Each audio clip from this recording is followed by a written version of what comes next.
Halo pemirsa, Kawan Info kembali hadir menyapa Anda. Bersama saya Aulia Dengah, berbagai informasi akan kami hadirkan untuk Anda. Kita ikuti informasi yang pertama.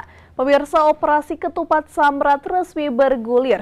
Sebanyak 5.888 personel Polda Sulawesi Utara dan dibantu dengan instansi terkait akan mengamankan mudik dan perayaan Hari Raya Idul Fitri tahun 2023. Setelah resmi bergulir operasi Samrat Ketupat tahun 2023 dengan jumlah personil 5.888 Polda Sulawesi Utara yang akan dibantu oleh instansi terkait dari unsur TNI dan pemerintah Sulawesi Utara.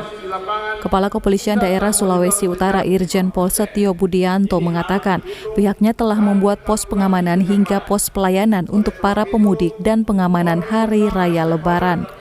Polda Sulawesi Utara melaksanakan gelar pasukan dalam rangka operasi Ketupat Samratulangi 2023. Pelaksanaannya dilaksanakan 14 hari, besok mulai, kemudian tanggal 1 selesai.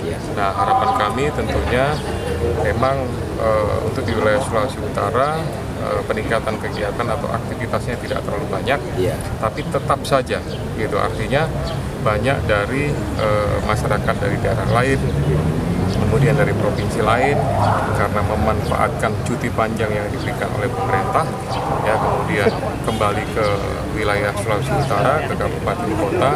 Tentu ini membutuhkan pengamanan, membutuhkan penjagaan supaya aktivitas masyarakat apapun itu, ya pastinya terutama yang melaksanakan kegiatan Idul Fitri, tetapi juga terhadap semua masyarakat yang beraktivitas bisa melaksanakan kegiatan dengan aman, nyaman, dan tertib.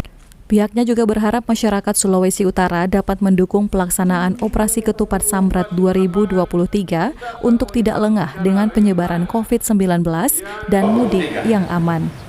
Eka Putra melaporkan untuk Kawanua TV.